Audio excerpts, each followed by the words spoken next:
a citrus fruit found in Japan, and in recent years and forthcoming trends, this ingredient is going to be seen on so many different types of bakery items and snacks. So let's get into making this yuzu curd. So yuzu fruit has a delicious flavor. It is very tart, very sour. It's very similar to like a grapefruit, tangerine, lemon, something like this, all meshed together. It's absolutely delicious. And it is seen as a more high-end item, or you'll see it in a lot of fine pastries, or used to accompany different types of desserts. So let's get into making it. So today I'm actually going to be mixing it with some mandarin juice, or you can use tangerine or lemon juice. Because the yuzu is very expensive, we are just utilizing half of the juice measurement in yuzu and then the other half in an alternative juice. So we still get that flavor of yuzu, but we're balancing out with some other flavors that can complement it. All right. So to get started, I have my caster sugar here. Now, in the recipe, it might seem like a lot of sugar, but because this fruit juice is very, very tart, it's important that we have this quantity of juice, this quantity of sugar, and you'll notice that when you taste it later. So to our sugar, we're going to be adding our starches, which is what is going to be replacing our eggs today. So we are using some cornstarch, and I'm also using some custard powder. Now, this is also known as pudding powder. It's the one which is heat activated. So if you have a look on the back of the pack, it'll say to like cook it with milk or something, but we are just making it completely plant-based today. So I'm just gonna mix those starches with the sugar just to get them dispersed. Now we wanna create like a slurry. So I'm gonna be adding some of this water just until we get like a nice paste. Okay, so that's fine. That's looking good. We're gonna add our remaining ingredients to our saucepan here. So in goes I'm using mandarin juice today, and of course our yuzu juice. And I had to purchase my yuzu juice online from an Asian grocery store. It is quite pricey, but we aren't using very much in this recipe. So keep that in mind.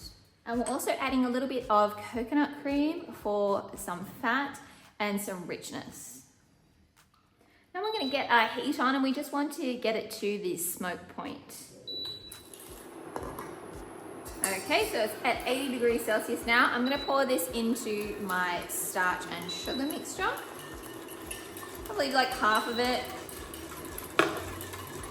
just to start getting it activated, and then back into our saucepan. And over medium heat, we're going to continuously stir until it starts to thicken. And I'm using my whisk as well, just to ensure no lumps. And that starch is already activating. And we want to turn down that heat really nice and low and simmer it for about 30 seconds or until that starch is cooked through. Okay, I'm just going to take this off the heat and just give it a little test just to make sure that starch is cooked. So just in with our spoon, we're just going to taste a tiny bit. We don't want any raw starch flavor. Yep, that's good. So our starch is cooked through. I'm also going to add some lemon zest. I just personally want to make it a little bit zestier, but I'll leave that up to you if you want to add that. That can be optional. Now I'm going to transfer my curd into a heat-safe jug. And we need to let this cool down to 60 degrees Celsius before we add our vegan butter and emulsify everything together. So let's check the temperature right now. It looks like we're already at 60. So we are going to start emulsifying our cold vegan butter inside. So I have my vegan butter here. It's like a firm vegan margarine essentially. And I pulled it straight out of the fridge, so it is cold. And I've just got them in little cubes. We're gonna add a little bit at a time, and using our immersion blender, just blend until it's nicely emulsified.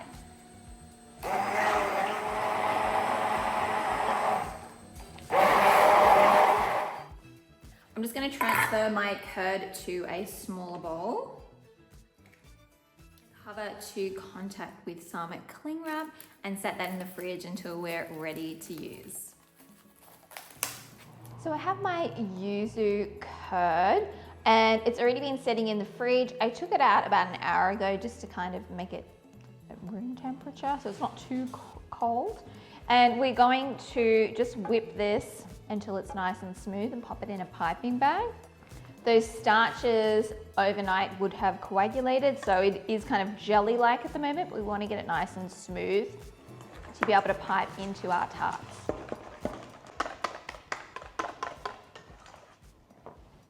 That looks pretty good to me.